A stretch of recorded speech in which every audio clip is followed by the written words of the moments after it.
65342 on Mount Vernon visual, runway 1. Pushing 5342, Washington Tower, 1 star, 320 to 17, got 25. You check runway 33?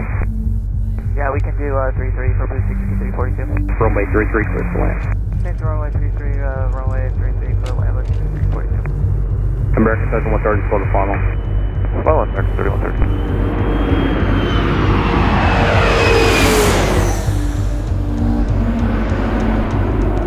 That's a trip inside request visual separation. Good separation approved. Pass 25, this is CRJ in flight. Pass 25, pass behind this CRJ. It's about has a aircraft inside request visual separation. American 472, pass behind visual. American 472, Washington Tower, 1 star, 320 to 17. Did you see that? American 472. American 3130, go around, turn left in 250, climb maintain 3000. Yep, we saw it. And everybody just hold your positions, please, on the field right now. Fire command. Fire command. The accident happened in the river. Both the helicopter and the plane crashed in the river. It's east of the approach end of runway 33. There was some buzz that there was something happening involving police response, but we weren't quite sure what it was. I was reporting a CRJ and a helicopter crash into the Potomac River. Officer advised there's a helicopter in the water, been found by boats, retrieving injured. They're looking for the aircraft at this moment. We saw so many flashing lights. I started hearing a lot of fire trucks. That sound of like the siren and cops and firefighters and ambulances felt like it was echoing off the Potomac that night. There are boats screaming by us. We later heard that there was some sort of aircraft involved. This is from an observation camera at the nearby Kennedy Center.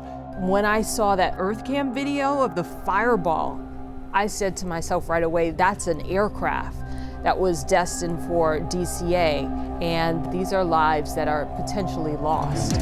Good evening, I'm Michelle Marsh. Major breaking news tonight as we come on the air. A regional passenger jet and an Army helicopter collide, crashing into the Potomac River. I don't know if I was watching TV or listening to the radio, and they said there had been a crash at Reagan National, and it became pretty apparent almost immediately that it was a non-survivable accident. You can't fall 300 feet at 100 plus miles per hour into an icy river and expect that there would be survivors. The Metropolitan Police boat, the NPD boat, which you see right there. That side of the boats is eerie. I mean, you knew that something was terribly wrong. The divers and the others are looking, hoping that they're going to find someone in the water and get them onto a boat. That's the hope anyways. With water temperatures around 35 degrees, that is something that really concerns us and makes the survivability of a situation like this that much more difficult. Conditions out there are extremely rough for the responders. It's cold.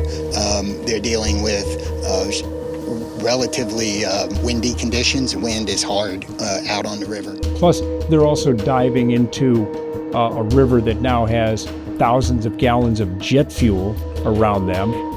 There's a lot of hidden debris in the Potomac River, a lot of old tree trunks, garbage, bicycles. I mean, there's a lot that is under the surface there of that water. So there are inherent dangers just entering the water, let alone searching in the dark and searching in these very frigid conditions for potential survivors. It's a very difficult situation out there with the cold. It's very dark, but there are numerous boats out there. There are dive teams out there. All hands on deck. You had multiple levels of fire and rescue crews on scene within minutes, but there was nothing they could do. At this point, we don't believe there are any survivors from this accident. Fatalities have been confirmed. Rescuers, we're hearing, have not pulled any survivors from the water. We're hearing the plane is in pieces. That is definitely heart-stopping information. Fatalities and no victims have been pulled from the water. Our thoughts and prayers are with those families. Many of them we know. are waiting at the airport, hoping for a miracle. We are too. 67 souls lost their lives on January 29th. WTOP News. Facts matter. I'm Dan Ronan. Thanks for joining us. I spoke with the former NTSB chairman who believes the Transportation Safety Agency is on track to update the public on the status of the midair collision at Reagan National Airport that killed 67 people a month ago. My name is Dan Ronan. I anchor over at WTOP. I specialize in aviation coverage. Specifically, I hold a commercial pilot's license, and I've been trained as a aviation safety investigator. I've been flying for 25 years. A loss of life in an aviation accident is very unusual in the United States, and our heartfelt sorrow goes out to everyone that's affected. It affects us, it affects everyone around us. There are a lot of people hurting today. We will help find out what happened. We will do it factually, and we will do it accurately. We've been unpeeling the layers of the onion now since that happened. The Blackhawk was on a routine training mission, and they do these type of missions pretty regularly. It's a continuity of government training mission to presumably get government officials out of Washington in the event that there's some sort of an emergency. This particular flight was a check ride for the pilot flying the Blackhawk. Generally, a check ride is a practical exam that a pilot must pass to be qualified to perform specific aircrew or mission duties. For reasons we don't know yet, the helicopter was higher than the altitude that it was supposed to be at. The corridor for helicopter corridor 4 says 200 feet. The instructor pilot told the pilot flying that they were at 300 feet and needed to descend. The pilot flying said they would descend to 200 feet. They might have had a problem with their altimeter setting. We don't know, but we'll find out in due course. We are seeing conflicting information in the data, which is why we aren't releasing altitude for the Blackhawk's entire route. There's a lot of helicopter traffic around this area. I mean, you've got EMS, fire EMS, police helicopters. You've got the Pentagon, which is just a couple miles away. You've got several military installations. So there's a lot of helicopter traffic around Reagan National. I can't begin to tell you how complex that airspace around Reagan National is. It is probably the most difficult and challenging airspace in the world. I mean, is challenging as it gets.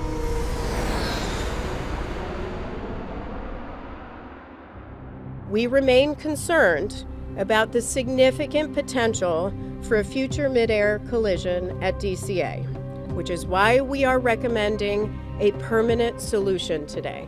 NTSB Chair Jennifer Hamady said prior to the collision that took 67 lives, there were years of warnings. The NTSB went through records from 2011 through 2024, finding an alarming number of incidents involving helicopters and commercial planes getting too close. An alert that warns of a potential collision happen on average at least once a month. Hamady says the FAA never fixed that issue. They could have used that information any time to determine that we have a trend here and a problem here and looked at that route. That didn't occur. Which is why we're taking action today. The NTSB made an emergency recommendation to permanently get rid of part of helicopter Route 4 over the Potomac anytime the airport is using two runways in which arriving planes would intersect with that chopper route. Hamady says for years this allowed helicopters to have separation distances from planes of just 75 feet. They pose an intolerable risk to aviation safety. Transportation Secretary Sean Duffy responded. If you go up 200 feet, you are only 75 feet away from a landing aircraft. So at best, we're in a situation where we're threading a needle. Except for emergencies and flights by the president and vice president, Duffy agreed with the NTSB call to permanently ban helicopters from flying over the Potomac near the airport. I want to thank you all. Duffy had only been on the job one day when January's collision happened. He joined the NTSB in questioning why, despite years of close calls, nothing was ever done before a tragedy happened. How did the FAA not know? How did they not study the data to say, hey, this is a hot spot, we're having near misses, and if we don't change our way, we're going to lose lives? The NTSB says in the 3 years leading up to the crash, there were, quote, close proximity events between planes and choppers more than 15,000 times. Had the public known these statistics, the public would have avoided DCA, and they should have. 15,000 in 3 years is an outrage. Mary Schiavo is an aviation attorney who used to be the Inspector General for the Department of Transportation. She says it was often very difficult to get the FAA to make needed changes, so the quick response by the DOT secretary was a positive sign. The NTSB has hundreds of recommendations that fall on deaf ears, and all the NTSB can do is beg for action. But this prompt response saying, yes, we will not open that helicopter route and we will safeguard the traveling public, that was the right response. It's not a response we always hear from the FAA. Did you see that? Yep, we saw it. 67 souls lost their lives on January 29th.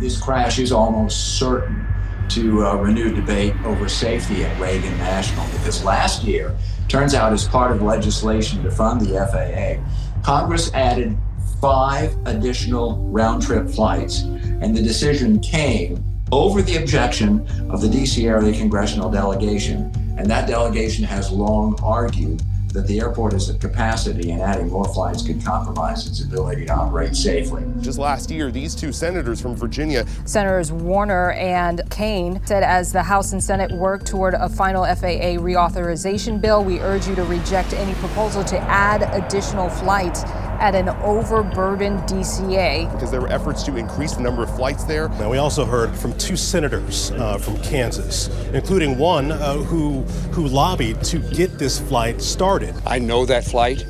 I've flown it many times myself.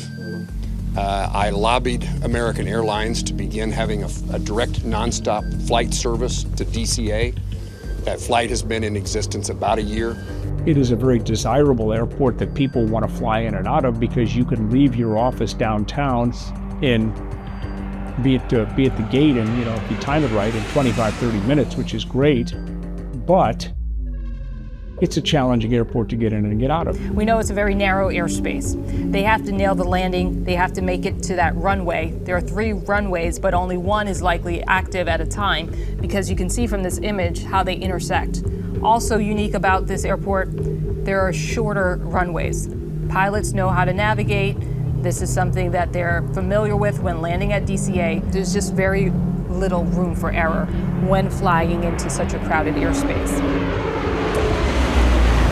I live in Old Town Alexandria, which is due south of Reagan National Airport. When I look out my window every day, there's not hardly a time that goes by that I don't see an airplane either coming in for landing when they're a lot lower or taking off when they're a lot louder. I cannot tell you how many times I have seen larger planes abort landings. You see them coming in, and then all of a sudden they accelerate to get back up again.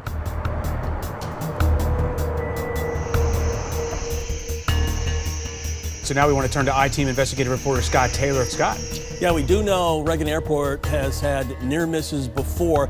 Let's take a look at what went down on the runways at DCA last year.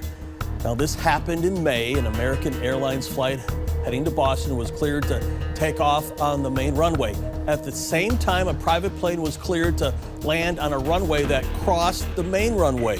Air traffic controllers tried to get the private plane to abort its landing, but its pilot told the tower, "I'm already on the ground." The tower was able to get the American Airlines plane to stop its takeoff. The collision avoided.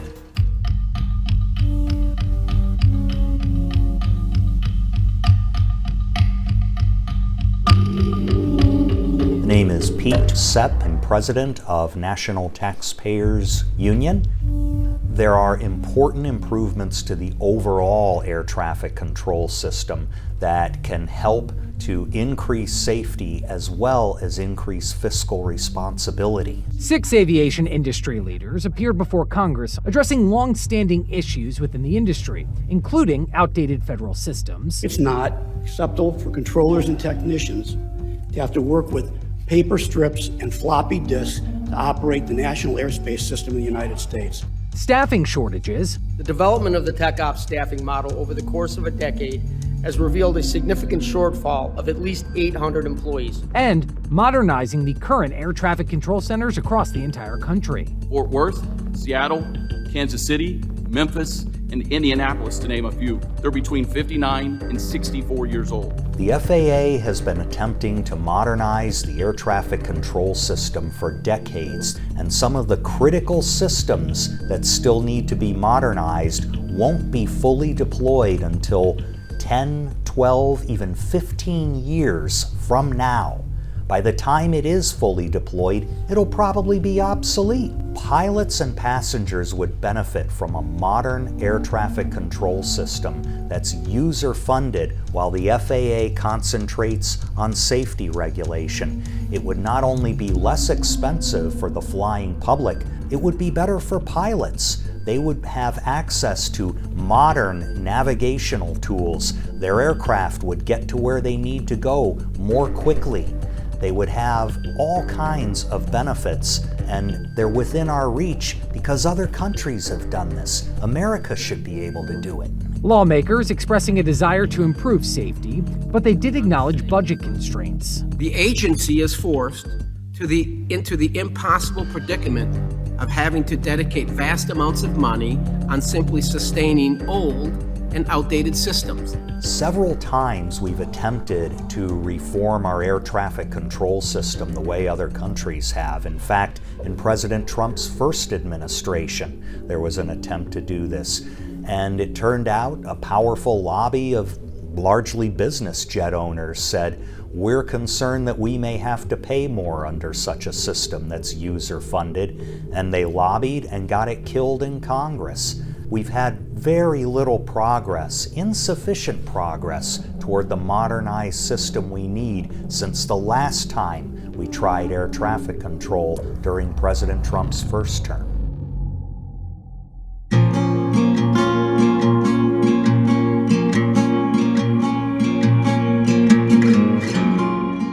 The DC Fire Chief this morning very succinctly said correctly that we believe there are no survivors.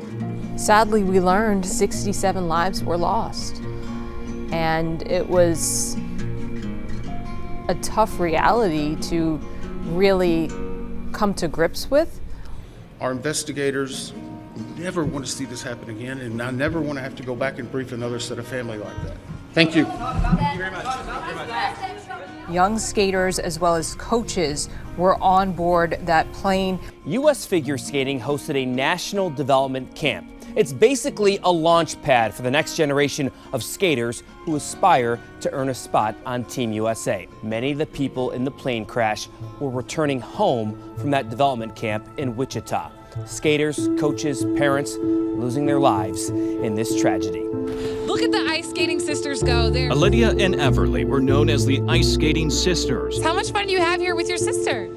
A lot. It's really fun to have a sister to skate with. I can't believe you guys are so good at skating already. When you get older, what do you want to do with skating? Go to Disney on Ice. Ooh, how about you?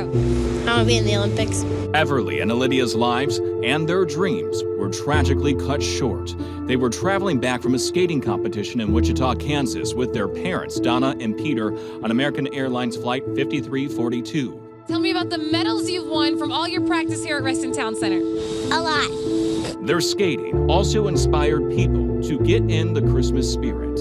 What do you girls want for Christmas?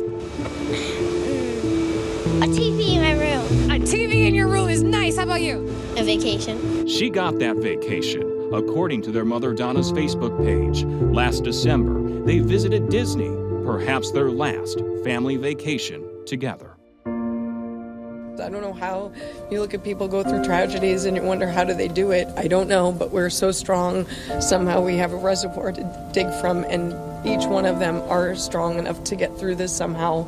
It will take time, but look beside you, there's somebody that cares, and I don't know, tell people around you that you love them because you just never know. John Boyd, a youth hockey coach, was on board the American Airlines flight. In a Facebook post, the club posted pictures of John Boyd and his family alongside his son Reed, writing, "John will be deeply missed by all who knew him." This is Kia Duggins.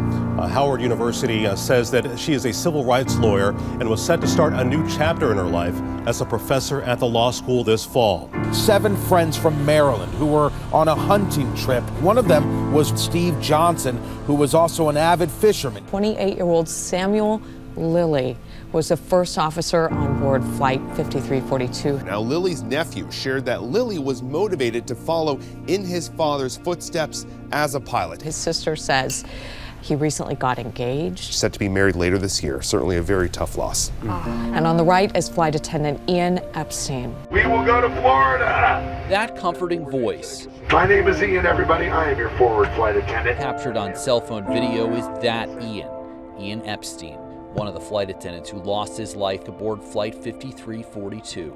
I think it has hit me harder than I ever expected it to. As well. Elise Cruz recorded that back in September 2023 with her then toddler Walker on her lap. I'm still, I think, a little bit in shock of just the magnitude of it all. After my son was born, he gave my son some extra special attention and love, and it was just really cool. Elise got to know Ian in her travels to smaller regional airports across the country. He just always had something good and fun to say. He and I bonded over loving our jobs. That's kind of my takeaway. 67 souls lost their lives on January 29th. And loved ones are grieving. This was a dark and excruciating night in our nation's capital and in our nation's history. I think that part of our community will always be scarred by what happened. It's a horrible, horrible tragedy, and your heart just stops. I don't think I pass that area and not think about that day and look at the waters a little bit differently than how I did before.